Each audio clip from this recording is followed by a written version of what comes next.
Welcome everyone. Today we are looking at one of the most famous attacking games in chess history, played in 1912 between Levitsky, who played as white, and Marshall, who played as black. Marshall was the US champion for over 20 years and known for his creativity and love for bold attacks. This game became legendary because after his final move, people reportedly threw gold coins onto the board. The game begins with d4, and soon we reach a French defense structure. Even though the opening starts with d4, it turns into a position that looks very much like a normal French defense. Both players develop their pieces normally. Knights come out, bishops develop, and both kings castle kingside. Very early, black plays c5 and accepts a slightly risky structure. After a few trades in the center, black ends up with an isolated pawn on d5. An isolated pawn can be weak, especially in endgames, because it has no pawns next to it to help defend. White's plan is simple: attack this pawn, trade pieces, and win it later. Marshall, on the other hand, has a different plan. Instead of worrying about the pawn, he focuses on activity. He brings his pieces to good squares, develops smoothly,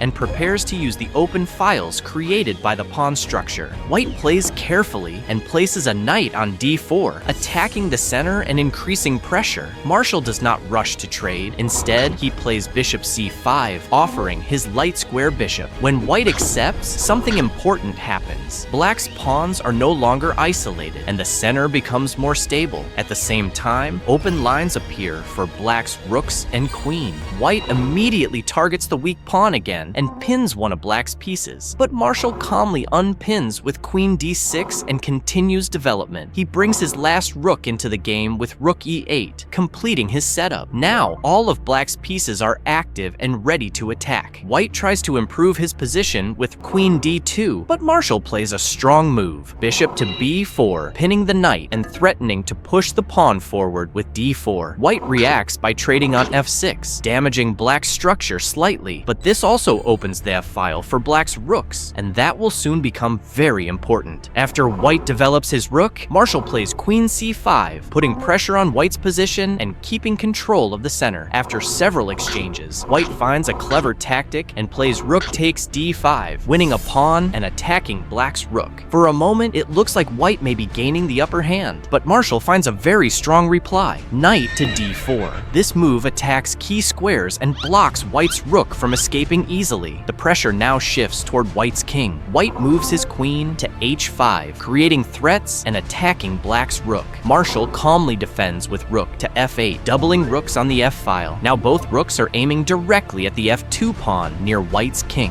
White plays rook to e5, trying to defend and counterattack at the same time. The position is now extremely tense. Black is clearly attacking, and white is trying to hold everything together. Here, Marshall has a simple and safe winning move available, capturing on f2 and slowly converting the advantage. But Marshall is not satisfied with a normal win. He wants something special, so he plays the stunning move, rook to h6. This move attacks the queen and looks strange, but it has a hidden idea: to sacrifice the rook, which opens lines and prepares a deadly knight jump. But white isn't forced to take and tries to defend by attacking black's queen. And here comes the moment that made this game immortal. But before I show you the famous move, I wanted to ask you, are you enjoying learning chess in 3D? If so, I highly recommend checking out my school community, where I've turned chess into a real adventure. Inside, you'll find a proven method to improve your ELO in just a few weeks, all through fun chapters and animated lessons. If you want to take chess seriously, but also have fun learning it, check the video description. But now, let's get back to the game. Here, Marshall plays the stunning queen to g3.